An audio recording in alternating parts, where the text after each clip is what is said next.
मुख्य मागणी आहे ती म्हणजे राजकीय नाहीये ती ज्या ज्या भागातून शक्तीपीठ महामार्ग चाललाय त्या भागातल्या सर्वसामान्य शेतकऱ्याची भूमिका आहे की हा मार्ग आम्हाला नकोय कारण ह्या मार्गामुळे आमच्या पोटाची उपजीविका भागवायची संपून जाईल जिच्यावर आम्ही पोट भरतोय ती जर आमची माय तिथं देण नसेल तर आम्ही कोणाच्या जीवावर जगायचंय हा मुख्याचा मुद्दा हा शेतकऱ्याचा आहे।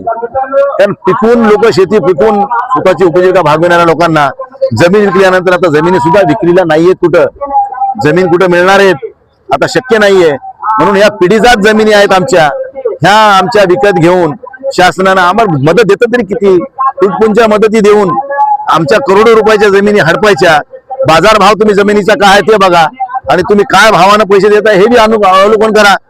तुम्ही रेडी रेकनरच्या रेट प्रमाणे भाव देता आमच्या भागातला रेडी रेकनरचा भाव कधी वाढलाच नाही त्यामुळे आम्ही पैसे त्या घेरीच्या भावना घ्यायचे आणि आमच्या करोडच्या जमिनी तुमच्या घशात घालायच्या हे शेतकऱ्याला कुठेही मान्य नाहीये।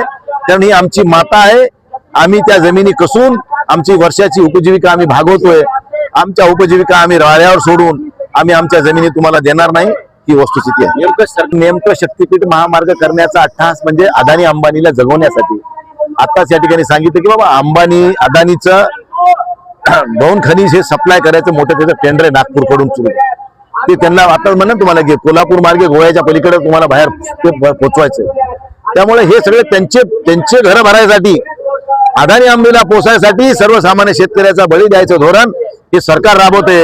एकीकडे म्हणते आम्ही शेतकऱ्याचे कैवारी शेतकऱ्याचं उत्पन्न दुप्पट करू अरे शेतकऱ्याचं उत्पन्न दुप्पट झालं नाही शेतकऱ्याचा कैवारी तर झाला नाही शेतकऱ्याचा वैरी मात्र झाला आणि शेतकऱ्याच्या जमिनी मोजणी करून त्या अंबानीच्या अदानीच्या घशामध्ये घालण्याचं पाप हे सरकार करते।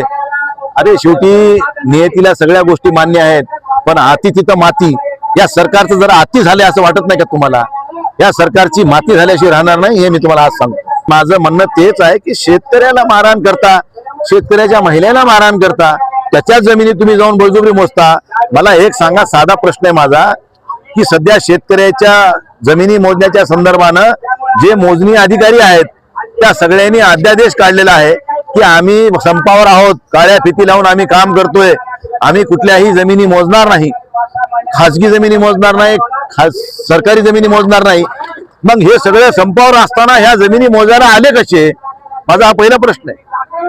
आणि आल्यानंतर ह्या ठिकाणचे जे तुमचे तहसीलदार नायब तहसीलदार इथले पोलीस अधिकारी ज्या पद्धतीने या सस्पूर जवळ्यामध्ये त्यांनी महिलांशी पुरुषांशी गैरवर्तणूक केली आहे अगोदर ह्या लोकांवर निलंबनाची कारवाई करावी आणि नंतर पुढची प्रक्रिया सुरू करावी तोपर्यंत आम्ही गप्प बसणार नाही आपल्याला सांगतो करतोय मी शेतकऱ्यांना म्हणून आम्ही दिशाभूल करतोय मी 2 मिनिटात माघार घेतो तर तुम्ही राजीनामा देता का म्हणावं जर तुम्ही शेतकऱ्याच्या हिताचं करीत असाल तर मी त्या खात्याची मंत्री आहे आणि विश्वासात घेऊन करा ना। बघा तुम्हाला शेतकऱ्याचं हित जोपासायचंय तर तुम्ही त्या शेतकऱ्याला विश्वासात घ्या। शेतकरी जर म्हणलाय बाबा आम्ही द्यायला तयार आहे जमिनी आम्ही विरोध करणार नाही आम्ही केला नाही करणार नाही परंतु शेतकऱ्याला दमदाटी करून मुस्कटदाबी करून म्हणजे निजामाच्या काळामध्ये जी रजाकारी होती मराठवाड्यात त्या रजाकारीला सुद्धा लाजवल अशा प्रकारचं कृत्य पोलीस प्रशासनाने महसूल प्रशासनाने या ठिकाणी सस्तूर जवळ्यामध्ये केलंय त्याचा जाब मुख्यमंत्र्यांनी ह्या लोकांना विचारावा आणि जे लोक दोषी आहेत अधिकारी त्यांच्यावर निलंबनाची कारवाई झाली पाहिजे ही मुख्य मागणी आहे। मंत्र्याला परभणी जिल्ह्याविषयी काय आहे असं मला वाटत नाही कारण मेडिकल कॉलेजचं आंदोलन केलं आम्ही तेव्हा त्या म्हणायच्या हे नौटंकी करायला लागलेत पण आंदोलन झालं मेडिकल कॉलेज मंजूर झालं एक सोडून 2 हे गव्हर्नमेंट आणि प्रायव्हेट त्यानंतर मात्र श्रेय घ्यायला मग पालकमंत्री आमच्यामुळेच झालं तुमच्यामुळे कसं झालं तुम्ही तर आंदोलन कुठंच नव्हता परभणीकर सगळे आंदोलनात होते पण ह्या परभणीकर नव्हत्या त्यावेळेस म्हणायच्या हे सगळे नौटंकी बहादर आहेत हे नाटक करायला लागलेत आणि मेडिकल कॉलेज काय होणार नाही आणि झाल्यावर मिस केलं मग कसं म्हणता म्हणजे हे इतके लबाड आहेत त्याची आपण कल्पना करू शकणार नाही। आता कालपर्यंत तुम्ही गप्प होतात सस्पूर जवळची घटना घडून आता 3 दिवस झालेत 4 दिवस झाले 3 दिवस झाले 3 दिवस झाले तिसरा का चौथा आजचा 3रा दिवस आहे 3 दिवसामध्ये पालकमंत्र्याचं स्टेटमेंट नाही आलं।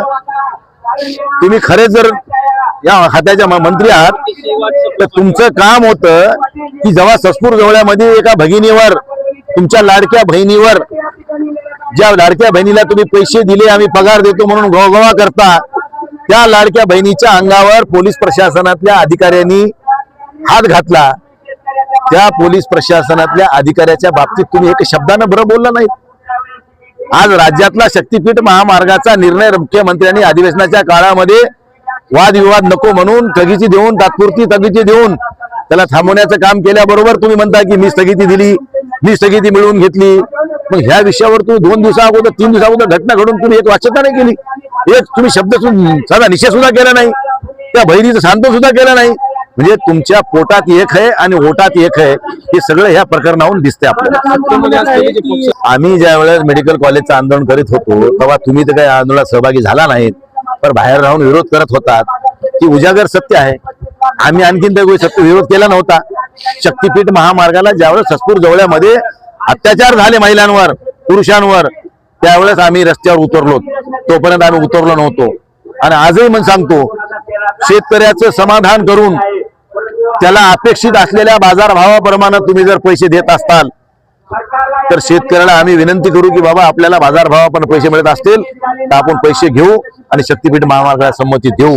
ते बी त्यांची संमती असेल तर, शेतकऱ्याची संमती असेल तर आपण ती भूमिका घ्यायला भाग पाडू. परंतु तुम्ही देणार 10 रुपये आणि आमच्या जमिनी मोकळणार 100 रुपयाच्या, हे आम्ही कदापि सहन करणार नाही. फ्रंट फूटवर यायला त्याला तुका म्हणे ते पाहिजे जातीचे येड्या गबाळ्याचे काम नव्हे. भाजपवाले कधी फ्रंटवर आले? ते बॅकफुटवरच खेळतात, कधी बी पडद्या मागूनच खेळ करते. समोर यायचे त्याचा दम नाहीये आणि ते कधी समोर येऊन करू शकणार बी नाहीये. पोलीस प्रशासनाने सांगीव केले त्यांनी, जिल्हाधिकारी SP दोघांनी वरच्या कोणी अधिकाऱ्यांचे त्यांना फोन आले असतील आणि त्यांच्या फोनच्या संदेशावरून त्यांनी खालच्या भूमिका पार पाडल्या. माझा साधा प्रश्न आहे की त्या मोजणी अधिकारी सगळेजण संपावर असताना शासनाच्या ह्या शक्तीपीठ महामार्गाच्या मोजणीला आले कसे? संप सुटला का तुमचा?